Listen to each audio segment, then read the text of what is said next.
haddii nabad arrinta laga rabo nin adigu aadan ka maarmin inaad xaqirtaa waa tola'aan iyo taagla'aan shan jufaa meeshaan ku dirirtay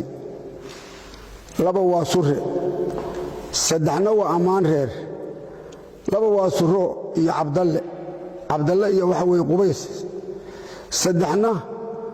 waa raadamiir ammaan reer iyo maxamed ammaan reer iyo hawraarsamo ammaan reer haddaan been sheegahayo been baad sheegaysaa hala yidhaahdo markii nabad lagu heshiiyey oo gobolka nabaddii lagaga heshiiyey oo la yidhi ha la heshiiyo oo miirjicilay la dhigay gogashii wixii lagu ballamay aduunkana waa ka warqabtaan annaguna waa ka warqabnaa waxaan rabnaa dad baa waxay yidhaahdeen waxaa diriiray waxaa nabadda wada reer ba hogaadeen oo reer dalal iyo reer xirsiya waxaa fiican nabaddu dadkii diriiray oo dhibku kala gaaray haddii nabad arrinta laga rabo nin adigu aadan ka maarmin inaad xaqirtaa waa tola'aan iyo taagla'aan shan jufaa meeshaan ku dirirtay laba waa surre saddexna waa ammaan reer laba waa surro iyo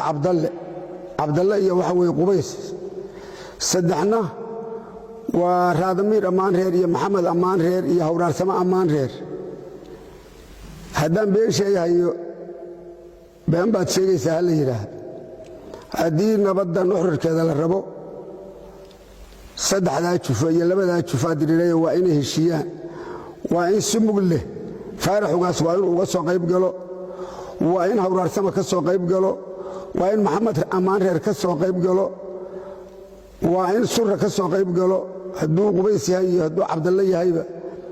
waa in gogashii la dhigay oo madaxweynuhu dhigay oo wasiirradu dhigeen oo siyaasiyiintu dhigtay annagu nabad baan rabnaaye nabad haddaad rabtaan ku soo dhowaada ka soo qayb gala lilaahi ha laysu sheego dalna kala riixan mayno